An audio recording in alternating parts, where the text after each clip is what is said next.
Well, let's talk to Fred Teng, the president of the America-China Public Affairs Institute. Fred, welcome. Good to see you. Let's talk about TikTok then. How significant is this framework development, and what might we expect next? Well, I think developing the framework is very important. It's about time that the China side actually spoke up on in terms of what they consider important issues. It seems like a transaction will happen, that TikTok will be sold to an American investor. But, you know, the TikTok itself already had a lot of international investors. So this is not really a totally China-owned company, but it's a China-invested, meaning Chinese investor company. Beyond just one example, I mean, China describing the talks as candid, mutual respect and the need for coexistence. US Secretary Bessent talking about deep respect between the delegations, both sides calling the talks productive. Do you see this as genuine progress, or is it more of a diplomatic exercise? I think China has assembled a very professional team, starting from Stockholm with Vice Premier He Lifeng, and then also Vice Minister Li Chenggang, and last time was Wang Wentao, and this time is Wang Jintao. They really know their issues, and I think they're presenting these issues to the American side with no fanfare. With no, press headlines, but really trying to get the work done. And I think China's side is very diligently communicating what is China's interest and what China feels it's important to them.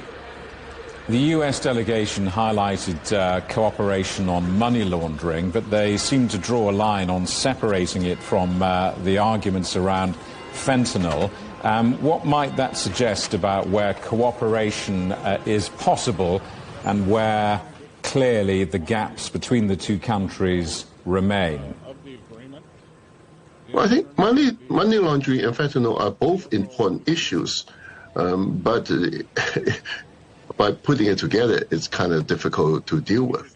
Fentanyl in itself, we have to know what the U.S. accused China of is China have selling certain precursors, and some drug dealers in Mexico somehow get hold of it and then make it into fentanyl and sell it to the United States.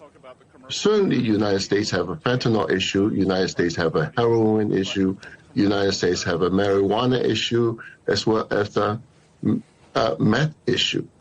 But these are the drug issues that the users being used. The precursor that China sold all over the world have multiple industrial use.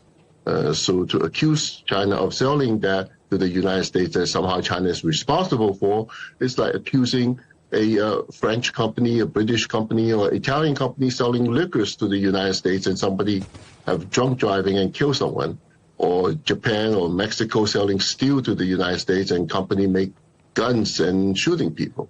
This is very, very far-fetched. But I think China is trying to cooperate with the United States. They understand this is a very important issue to the United States, and they're trying to cooperate with it.